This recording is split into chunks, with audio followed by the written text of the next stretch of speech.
Chapter 9 of 10. We are racing through these chapters now. Let's see what chapter 9 brings.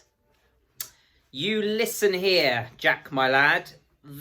You're not going anywhere. I'll be damned if. Absalom had been pacing in front of them in the yard, but now he stopped and squinted suspiciously at Jack.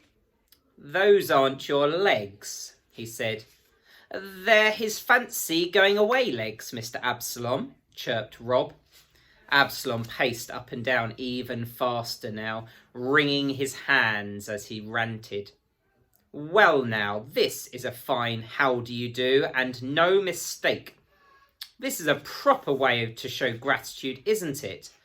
After all I've done for you. Well now, you'll be sorry, he roared, pointing his finger at them. No one is to leave this yard. Absolutely no one. My word is final on this matter. Absalom straightened up, snapped his collar up around his neck, and gave them all a contemptuous sneer before turning on his heel and headed towards the shed. The shout that followed after him rang out across the yard. Gregory! All eyes went to Jack. Absalom froze. There was a stillness in the air, and slowly the engineer turned, a look of disbelief on his face as Jack spoke in a steady, even voice. We're going, Mr. Absalom. We're going to find Christopher, and you can't stop us. Absalom tried to say something, but the words wouldn't come. His breath frosted in the air, and his shoulders went in and out like the wings of a bird. Jack nodded at the others.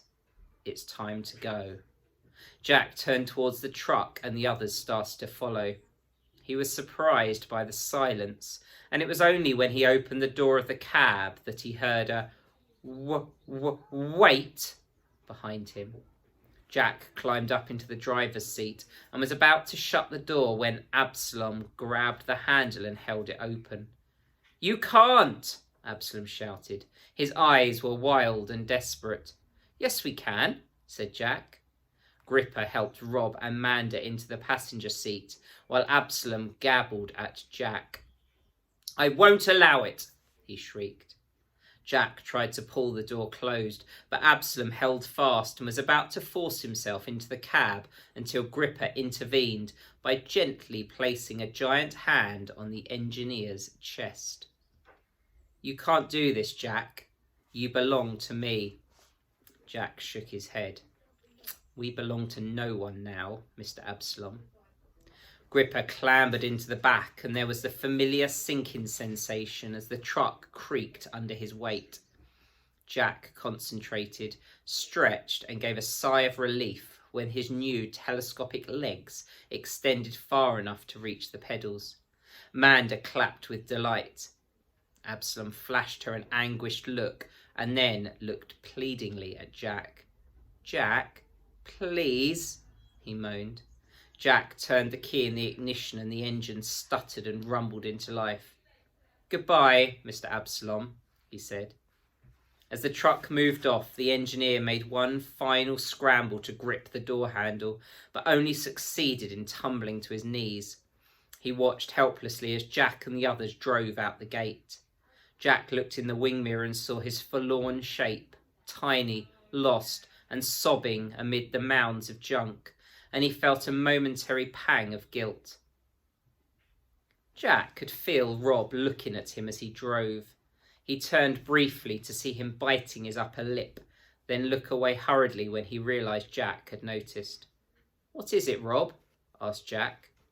Rob buried his head in his shoulders and looked at Jack warily. Nothing, he mumbled.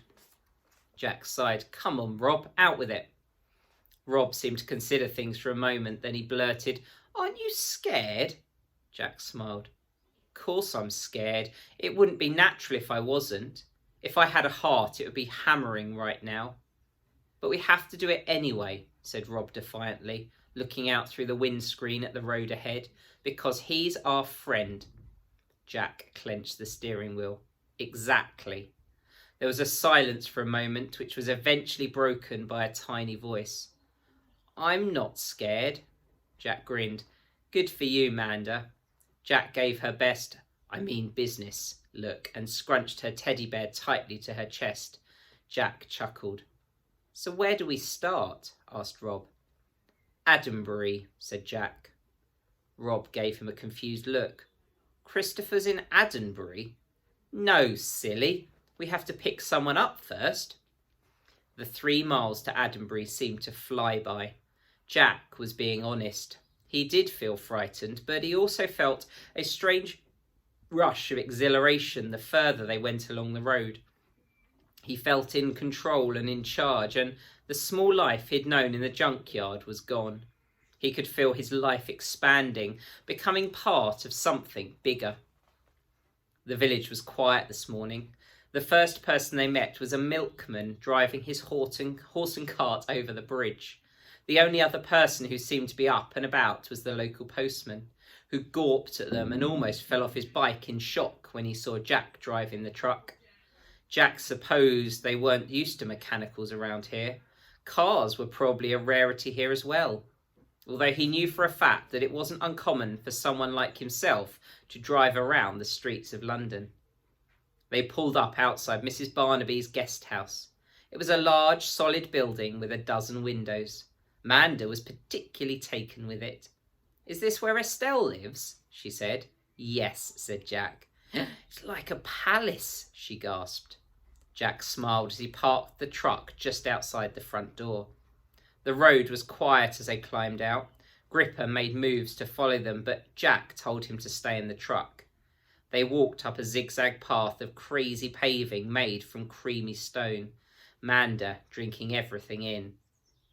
Jack knocked on the door. It was a deep burgundy and had obviously been recently painted. Rob nudged him and nodded towards his legs. It was only then that Jack realised he was a foot taller than he should be. He retracted his legs just before the door was opened by a sharp-faced maid. She frowned at them over a pointy beak of a nose. "What do you want?" she said. "We've come to see Estelle," said Jack. The woman looked from one to the other and then to the truck, where Gripper made a moaning sound as he stretched. Her frown deepened. "Where's your owner?" she said. Jack opened his mouth to speak, but Rob cut across him. "We don't have one anymore," he said cheerily. Both the woman and Jack were about to say something, but Rob was off and running. "We've come for Estelle to see if she can help find our friend, Christopher. We thought he was proper, but he wasn't, and some men came and took him and told Mr. Absalom that he had to give up his junkyard because he broke the law. That's Gripper in the truck. He's very strong. I once saw him lift a tractor. This is Manda, she's the smallest, and this is Jack. Those aren't his normal legs, they're just his driving legs. I'm Round Rob. I'm not up to much, or so Mr. Absalom used to say, but you can roll me down a hill for 6pence and I won't complain." Rob stopped just as suddenly as he'd started, and he gave the woman a big open smile. The woman gaped at him. Nobody said anything for a while. "Is this a palace?" asked Manda. The woman looked at them warily, then she jerked her thumb towards the back of the house. "Out back," she said, and shut the door. They all looked at Jack, who gave them a quick nod. They walked nervously round the side of the house and into the backyard. There was a long, narrow shed filled with straw. A young goat was tethered to a post, and a small mechanical boy was piling some vegetables into a cart. "Where's Estelle?" said Rob. At that point, the boy looked up sharply and pointed towards the shed. They all stepped towards it, and it was Rob who first saw Estelle lying on the straw. "Estelle!" he shouted. Estelle sat bolt upright. Bits of straw stuck to her hair. "What? What?" she said. She blinked when she saw her friends and did a quick double take. Her face went paler, then just as quickly it flushed to a crimson red. Her face was so red, Jack thought her head might pop. "What are you doing here?" she demanded, trying her best to assert her authority, but failing because it's hard to do such a thing when you're trying to get yourself up into a standing position from a pile of straw. She brushed herself down, wrapped her coat around her, and cinched the old leather belt she used to keep it closed. Jack caught a glimpse of the moth-eaten jumper she wore, and he noticed there were holes in her odd socks. "Well?" she demanded. She was trying to sound forceful, but her voice came out as a shrill squeak. Her colour had calmed slightly, but she was still a very vivid tinge of pink. Rob frowned. "Why were you sleeping on the straw, Estelle?" "Is that your bed?" Amanda asked. "Were you playing a game of hide-and-seek?" Rob asked with a big, hopeful grin on his face. Jack decided to intervene. Estelle's face was changing too quickly for his liking, and she looked like she was about to explode. "We came for you, Estelle. We want you to come with us and help look for Christopher." Estelle gave him a wary look. "Why?" "Because you know stuff and you're our friend," said Rob. Estelle's shoulders relaxed a little, but she still seemed defensive and wary. "I can't just go," she said. "Why not?" said Rob. Estelle looked genuinely flummoxed as she tried to think of an answer. "There's work," she finally blurted. "Is there enough?" asked Jack. "You're unlicensed, Estelle, and Mr Absalom was your main customer." "I do odd jobs around here," said Estelle, and as soon as she said it, Jack could see she regretted it. She shifted from one foot to the other and looked like she'd rather be anywhere than here, with everyone's eyes on her. Jack looked at the boy filling the cart. He must have been at least 50. It was obvious from the way the tarnished, bronzed metal of his body peeked out from torn flaps of skin on his face. He emitted a creaking noise when making even the slightest movement. Jack looked back at Estelle. The expression of shame on her face was too much for him to bear. Jack felt sorry for Estelle, and he felt angry for her. It was clear what was going on here. Estelle couldn't legally look for work as a skin maker. She was a girl, after all, and girls were prohibited from working in any part of the mechanical industry. She was doing odd jobs for Mrs Barnaby to keep a roof over her head, the kind of work that only mechanicals would do. Mrs Barnaby was obviously too mean to buy a new model. "Come with us," he said. Estelle looked unsure. "Please, Estelle," said Rob. "What if my nose falls off on the way? Who'll stick it back on?"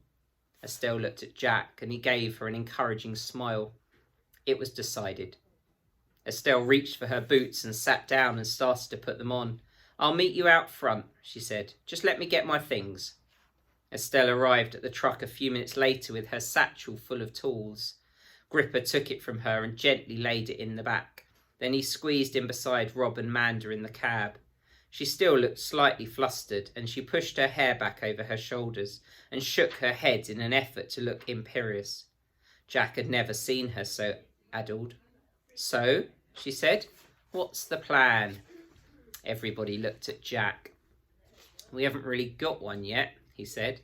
Estelle suddenly became the old Estelle again. Her voice was steady, her movements small and controlled. "You don't have a plan?" she said. "Not yet," said Jack defensively. "Then why'd you come for me?" "I thought you could help, maybe give us some ideas." Estelle turned away from him for a moment and squinted out the window. "He'll be in London," she said. "They'll have him in the agency's headquarters." "Then we should go there," said Rob. "It's not that simple," she said. Jack sighed and nodded in agreement. Estelle clucked as she thought to herself, "We have to start at the beginning. Why did they take him? What's so important about Christopher?" "Where did he come from?" offered Jack. "What makes one of you important?" Estelle asked. Rob scratched his head. Jack frowned and then looked at Estelle. "How good a model we are." "And what makes a good model?" asked Estelle. "A good engineer," said Jack. "Or a great one," said Estelle. Jack sat back and thought about this. Then he looked at Estelle. "When I was in Mr Absalom's shed, that man, Reeves, was talking about refined propulsion." Jack almost couldn't finish the rest, and he could feel all their eyes on him. "I think Christopher has a soul." Estelle nodded. Rob's eyes widened so much, Jack thought they would fall out of his head. "Cormier was one who discovered refined propulsion," said Estelle. What's refried repulsion? Asked Amanda. He has a soul, Amanda, said Rob breathlessly. Christopher has a soul. He's nearly proper. He's Cormier class then, isn't he? Has to be, says Jack. Estelle nodded. Have you ever seen a Cormier original, Estelle? Asked Jack. Estelle shook her head. No, but only Cormier himself could make a model as convincing as Christopher. What about a Blake? Said Jack. I've never seen a Blake, but I reckon you could spot one. There's always something off, whether it's a joint or an eye or the way they talk. Besides, Blake could never insole anything. Only Cormier could do that. Cormier class, Jack whispered to himself, his eyes widening with delight. He might be one of the only ones left. That's what makes him so valuable, said Estelle. Are we going to London then, to get Christopher back? Asked Rob. We can't just do that, Rob, said Jack. We can't just ask for him back. Only his owner or engineer can do that, and no one owns him anymore. Rob slumped back in his seat. Estelle looked thoughtfully at the dashboard. Can we just ask anyway? Said Amanda. If we sent Estelle in and she asked nicely. Jack shook his head sorrowfully. No one said anything. Jack tried to think of something. He gave Estelle a pleading look as if she might be able to suggest an idea, but Estelle was busy looking out the passenger window. Then what do we do? Asked Rob. We go to London, said Estelle. But that's pointless without an owner or whoever made him. They'll just turn us away, said Jack. Not if we have his engineer, said Estelle, squeezing her lower lip thoughtfully between her thumb and forefinger. Jack looked at her and shook his head in disbelief. He wouldn't. Estelle tilted her head and smirked. He might. We could ask. Ask who what, said Rob. Ask Philip Cormier to help us get Christopher back from the agency, said Jack. Rob frowned. But how do we ask him? Yes, how? Asked Jack, knowing full well what the answer would be. Estelle turned to him and smiled, and because it was Estelle smiling, Jack almost keeled over. We're going to Ironhaven, she said, and we're going straight to Philip Cormier's front door.